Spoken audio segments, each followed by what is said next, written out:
Hi అండి. అందరికీ నమస్తే. నేను మీ గీత. నా రావణ్ బాస్ అయిపోతుంది కదండీ! దగ్గరకొచ్చేసింది. న్యూ స్టోరీ స్టార్ట్ చేశానండి. మీకు నచ్చితే కంటిన్యూ చేస్తాను. నా విలన్ బాస్ పార్ట్ 1 ప్రోమో. సున్నిత మనసున్న ఆమె, సింహం లాంటి అతను. ఆమె కోమలం, అతడు పర్వత శిఖరం. మరి ఏం జరుగుతుందో చూద్దాం. అది తిరుపతి సమీపాన ఉన్న ఒక అందమైన పల్లెటూరు. పేరు కృష్ణారామపురం. సిటీ నాగరికత వాసనలు ఆ పల్లెటూరు స్వచ్ఛత మీద ఇంకా పూర్తిగా కమ్మేలేదు. పక్షుల కిలకిల రాగాలు, కోయిలమ్మ సంగీతాలు, లేగ దూడల అంబానీ అరుపులు, రైతులతో పాటు ఉదయాన్నే పొలానికి వెళ్లే గెడ్ల కాలికి కట్టిన మువ్వల సవ్వడులతో తెల్లవారుతుంది ఆ ఊరి ప్రజలకి. అంత అందమైన ఊరిలో ఇంకా అందంగా ఉన్న ఒక చిన్న డాబా ఇల్లు చాలా అందంగా ఉంటుంది. పూల మొక్కలు, పండ్ల చెట్లతో చూడడానికి నందనవనంలా ఉంటుంది. కౌసల్య సుప్రజ రామ పూర్వ సంధ్య ప్రవర్తతే. ఇంట్లోంచి మెల్లగా వినబడుతున్న సుప్రభాతం. ఆ ఇంటి వాతావరణం కంటికే కాదు మనసుకి కూడా ఆనందంగా ఉంటుంది. ఆ ఇంటి పెద్ద చంద్రశేఖర్ గారు. అదే ఊర్లో ఉన్న గవర్నమెంట్ స్కూల్లో హెడ్ మాస్టర్. ఆయన భార్య పద్మావతి. భర్తకు అనుకూలవతి. భర్త పిల్లలే తన ప్రపంచంగా బ్రతుకుతున్న మధ్య తరగతి ఇల్లాలు. వారిద్దరికీ ఇద్దరు ముద్దుల తనయులు. పెద్ద అమ్మాయి శిశిర ఈ సంవత్సరమే మంచి పర్సంటేజ్ తో బీటెక్ పాస్ అయింది. క్యాంపస్ సెలక్షన్ లో ఒక మంచి కంపెనీలో జాబ్ కూడా సంపాదించింది. ఇక చిన్నమ్మాయి భానుమతి పక్కనే ఉండే టౌన్ లోనే ఇంటర్ సెకండ్ ఇయర్ చదువుతుంది. పెద్ద అమ్మాయికి మంచి పేరు పెట్టి చిన్నమ్మాయి పేరు అంత పాతకాలం నాటి పేరు పెట్టారేటి అనుకుంటున్నారా? అదే ఆ ఇంట్లో రోజు ఉండే గొడవలేలేండి. త్వరలోనే తెలుస్తుంది మీకు కూడా. అమ్మా శిశిరా అన్న చంద్రశేఖరం గారి పిలుపు విని వస్తున్నా నాన్న అంటూ పరిగెత్తుకుని వచ్చింది ఆ అమ్మాయి. వజ్రాలు, వైడూర్యాలు, ముత్యాలు, పగడాలు ఇలా అన్నిటినీ పోత పోసి తయారు చేశాడేమో ఆ బ్రహ్మ అన్నట్టు ఉంటుంది ఆ అమ్మాయి. పొడవాటి జడ, కలువల్లాంటి కళ్ళు, సాధారణమైన బట్టల్లో కూడా రాజసం ముట్టిపడుతుంది ఆ అమ్మాయిలో. అంత అందంగా ఉంటుంది. ఏం లేదురా, నీ ప్రయాణం ఎప్పుడు అనుకుంటున్నావు? అక్కడ ఉండడానికి వసతి అది ఏర్పాటు అయ్యిందంటనా? సారథితో మాట్లాడ్డావా? కొంచెం ముందుగా అన్ని చూసుకుంటే మళ్ళీ నీకే ఇబ్బంది లేకుండా ఉంటుంది అన్నారు ఆయన కూతురితో. మీరేం కంగారు పడకండి నాన్న, నేను బావతో ఆల్రెడీ మాట్లాడ్డాను. ఉండడానికి తనకు తెలిసిన వాళ్ళు ఉన్న పీజీ చూశాడంట. అక్కడ సేఫ్టీ కూడా చాలా బాగుంటుందంట. ఆఫీస్ కి కూడా దగ్గరే అట. మీరేమీ ఎక్కువ ఆలోచించి దిగులు పడకండి నాన్న, సరేనా? అంతా నేను చూసుకుంటాను అంటుంది శిశిర చిరునవ్వుతో. అప్పుడే భర్తకు కాఫీ తీసుకొచ్చి ఇచ్చిన పద్మావతి, నీకేంటే నువ్వన్నీ అలానే చెప్తావు. ఆడపిల్లవి అంత దూరం ఒంటరిగా ఆ ఉద్యోగాల కోసం పంపాలంటే తల్లిదండ్రులుగా నాకెంత భయం, ఆందోళన ఉంటాయో ఒకసారి ఆలోచించు. ఇక్కడే ఎక్కడో మనకు తగిన ఉద్యోగం చూసుకోవే అంటే నా మాట వినవు అంటారు బాధగా. అమ్మా ఏంటమ్మా నువ్వు? ఈ కాలం ఆడపిల్లలు అంతరిక్షానికి అమెరికాకి కూడా ఒంటరిగానే వెళ్తున్నారు. నువ్వేమో మన తెలుగు రాష్ట్రమైన హైదరాబాద్ కి పంపడానికి కూడా భయపడుతున్నావు. ఎందుకమ్మా అంత టెన్షన్ పడతావు? నేనేమీ అంత పిరికిదాన్ని కాదు. ఏ సమస్య వచ్చినా ధైర్యంగా ఎదుర్కొనే తెగువ నాన్న నేర్పారు నాకు. అంతగా అవసరమైతే సారథి బావ కూడా అక్కడే ఉన్నాడుగా. ఇక ఎందుకమ్మా నీకు దిగులు? హా చెప్పు, కొంచెం నవ్వు అమ్మా, మా మంచి అమ్మవు కదూ అంటుంది తల్లిని పట్టుకుని.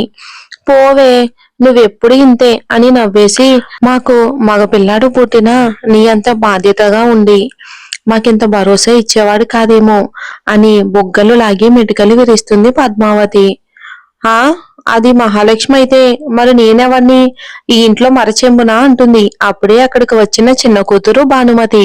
కోపంగా గుడ్లురుముతూ చూస్తున్న భానుని చూసి అందరూ నవ్వుతారు. అప్పుడప్పుడు నువ్వు భలే నిజాలు మాట్లాడతావే అంటుంది శిశిర నవ్వుతూ చెల్లెలతో. అక్క, నువ్వు కాసేపు ఊరికే ఉండు, మాట్లాడుకు. అమ్మా నువ్వు చెప్పు, నేను ఈ ఇంట్లో ఆటలో అరటి పండునా? ఎప్పుడు చూడు దానికే సపోర్ట్ చేస్తారు అందరూ అని మూతి తిప్పుకుంటుంది భానుమతి. ఇప్పుడేం జరిగిందనే అంతలా గంతులేస్తున్నావు అంటారు పద్మావతి గారు. ఇంకా ఏం జరగాలి? అన్నింట్లోని అంతే, దానికే సపోర్ట్ చేస్తారు. సరే ఇది చెప్పు ముందు, నీ పేరేంటి అని అడుగుతుంది వాళ్ళ అమ్మని. నీకు తెలియలేనట్టు నన్ను అడుగుతావేంటే అంటారు ఆవిడ ఆశ్చర్యంగా చూస్తూ. సరే నేను చెప్తాను. నీ పేరు పద్మావతి, మరి నా పేరు భానుమతి.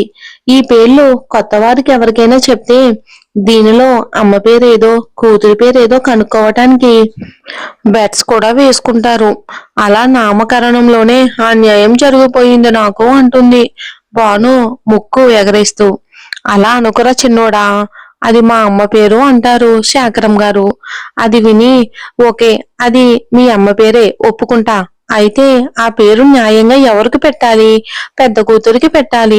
కానీ దీనికేమో శిశిర అని అంత మంచి పేరు పెట్టి నాకు మాత్రం ఆ ముసలావిడ పేరు పెడతారా అంటుంది మొహం చిటపట ఆడిస్తూ. అవేం మాటలే, పెద్దంతరం చిన్నంతరం లేకుండా అని కోప్పడతారు పద్మావతి గారు. మీరు కూడా ముసలివాళ్ళకి చిన్నవాళ్ళకి కూడా తేడా తెలియకుండా నాకు పేరు పెట్టలేదా అని అంటుంది భాను కోపంగా. శిశిర పుట్టేనాడికి మీ నాయనమ్మ బతికే ఉంది, అందుకే దానికి ఆ పేరు పెట్టలేదు అంటారు పద్మావతి గారు నవ్వుతూ. నువ్వు పుట్టేటప్పటికే పోయారే, అందుకే మీ నాన్న వాళ్ళమ్మ గుర్తుగా ఆ పేరు పెట్టారు నీకు అంటుంది. హా, నా తప్ప? దానికి పనిష్మెంట్ నాకు ఇస్తారా? ఈ దిగులతోనే నాకు రోజు సరిగ్గా నిద్ర కూడా పట్టడం లేదు అని అంటూ అటు ఇటు తిరుగుతుంది భాను. ఓ, రాత్రులు సరిగ్గా నిద్రపోవు కాబట్టి రోజు బారెడు పొద్దెక్కి తినే గాని లేవవు అంటుంది శిశిర నవ్వుతూ. అక్క చూడిప్పుడు ఏం చేస్తానో నిన్ను అని అక్క మీదకు పరిగెడుతుంది. ఇద్దరు కూతుళ్ళు అలా ఇల్లంతా నవ్వుతూ తూలుతూ పరిగెడుతూ ఉంటే ఆ దంపతులకు ఆనందంతో కంటి నిండా నీళ్ళొచ్చేశాయి. ఇక హైదరాబాద్కు వచ్చేద్దాం. అది హైదరాబాద్ లోని సంపన్నులు నివసించే ఒక ఆధునికమైన ఏరియా. అందులో ఒక పెద్ద రాజమహల్ గా ఉండే ఒక పెద్ద భవంతి, ఇంటి చుట్టూ ఎత్తైన కాంపౌండ్ వాల్, పెద్ద గేటు, సెక్యూరిటీ, చాలా పెద్ద గార్డెన్ ఏరియా. దానిలో మామూలు చామంతులు, రోజులతో పాటు విదేశాల నుండి తెప్పించిన స్పెసిమన్ మొక్కలు, అందమైన కోటన్స్ తో ఎన్నో ఉన్నాయి. చూస్తూ ఉంటే ఎంతో అందంగా అత్యంత శ్రద్ధ తీసుకుని తీర్చిదిద్దినట్టు ఉంది ఆ గార్డెన్. భవంతి లోపల ఒరే నానా లేవరా, బారెడు పొద్దెక్కింది. అర్ధరాత్రులు దాకా ఆ సన్నాసి వెధవలతో తిరగడం, ఎప్పుడో వచ్చి పడుకోవటం, వేళకి తిండి నిద్ర సరిగ్గా లేకపోతే నీ ఆరోగ్యం ఏమైపోవాలి చెప్పు అని ఒక పక్క బ్రతుమాలుతూ మరో పక్క చివాట్లంటిస్తారు రాజేశ్వరి గారు. ప్లీజ్ ఇంకాసేపు పడుకొని నాయనమ్మా, నిద్ర వస్తుంది అని అటు తిరిగి పడుకుంటాడు అతడు. ఇంకా ఎంతసేపు నాన్న, పదవుతుంది, లే స్నానం చేసి టిఫిన్ చేద్దు అని అంటున్న ఆవిడతో. అబ్బా ప్లీజ్ రాజీ, ఇంకో 10 నిమిషాల్లో వస్తాను, నువ్వు వెళ్ళు అంటాడు గారంగా. సరేలే మరి, త్వరగా రా అని చెప్పి మనవడి తల నిమిరి వెళ్ళిపోతారు రాజేశ్వరి గారు. అలాగే కదలకుండా బెడ్ మీద అడ్డంగా బోర్లా పడుకున్న అతను తన మొబైల్ రింగ్ అవటంతో అలానే పడుకుని మొబైల్ తీసి కాల్ ఆన్ చేసి హలో అంటాడు మత్తుగా. ఒరేయ్ ఇంకా లేవలేదారా?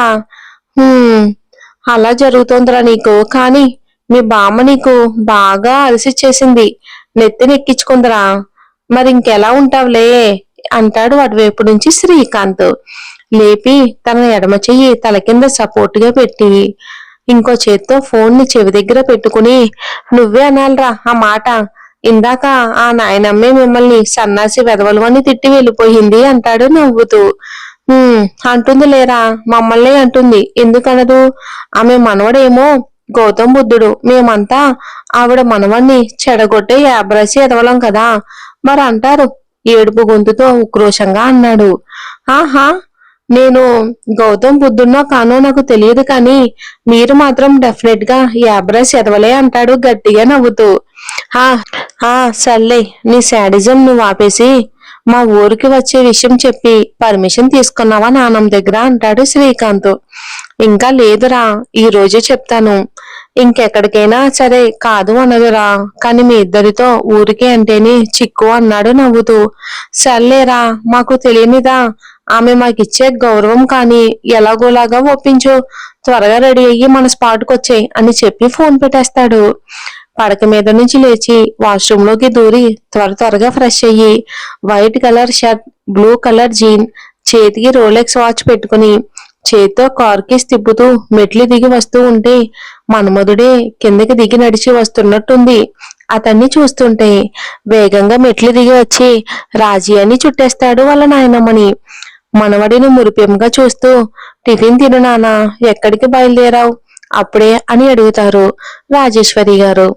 నేను ఎక్కడికి వెళ్తానో, ఎవరి దగ్గరికి వెళ్తున్నానో నీకు తెలియదో చెప్పు రాజీ, మరెందుకు అడగడం అంటూ వచ్చి డైనింగ్ టేబుల్ దగ్గర కూర్చుని ప్లేట్లో టిఫిన్ పెట్టుకుంటూ నువ్వు తిన్నావా, ఇంతకీ టైగర్ ఎక్కడా అని అడుగుతాడు చుట్టూ చూస్తూ. ఏంట్రా మాటలు, ఆయన ఆఫీస్కి వెళ్లారు, నేను ఇంకా తినలేదు, గుడికి వెళ్ళాలి, వచ్చిన తర్వాత తింటాను అని అంటారు ఆవిడ. ఈ వయసులో రోజు నీకు ఉపవాసాలు అవసరమా, తినేసి వెళ్తే ఆ శివుడు నందిని పంపించి వాకిల్లోనే ఆపిస్తాడా ఏంటి నిన్ను అని అంటాడు. నువ్వు నోరు మీరా, నువ్వు బాధ్యత తీసుకుని పెళ్లి చేసుకుని చక్కగా భార్య పిల్లలతో సంతోషంగా ఉంటే చూసి హాయిగా వెళ్ళిపోతాను అంటుంది బాధగా. వెళ్తున్నా, నువ్వు రా, నేను గుడిలో దింపేసి నేను వెళ్తాను అంటాడు. నీ పూజలైన తర్వాత రామయ్య తాతయ్యకి ఫోన్ చేస్తే వచ్చి తీసుకుని వస్తాడు, పద అని చెప్పి బయటికి వెళ్తాడు. సరే అని చెప్పి పూల సజ్జ తీసుకుని వచ్చి కారులో కూర్చుంటారు రాజేశ్వరి గారు. కాసేపట్లో ఆమెని గుడి దగ్గర దింపేసి బాయ్ నానమ్మ అంటున్న అతనితో నువ్వు కూడా లోపలికి రారా అంటున్న ఆమెతో, అయినా ఒకే ఇంట్లో నుంచి ఇంతమంది వెళ్ళి ఆయన్ని వేరువేరు కోరికలు అడిగి కన్ఫ్యూజ్ చేయటం ఎందుకులే, అదేదో నువ్వే అడిగేసే అని చెప్పి రయ్యన దూసుకుపోయాడు. వెళ్తున్న అతన్ని చూసి నిట్టూర్చి గుడి లోపలికి వెళ్లి పూజారిని పలకరించి పూజకి సామాగ్రి ఇస్తుంది. ఎవరు పేరు మీద అర్చన చేయమంటారమ్మా అన్న పూజారి ప్రశ్నకి, ఇంకెవరు పేరు మీద పూజారి గారు, నా మనవడు అద్వైత్ పేరు మీదనే చేయించండి అంటుంది దేవుడికి నమస్కరిస్తూ. ఇదండి మన న్యూ స్టోరీ ఫస్ట్ ఎపిసోడ్.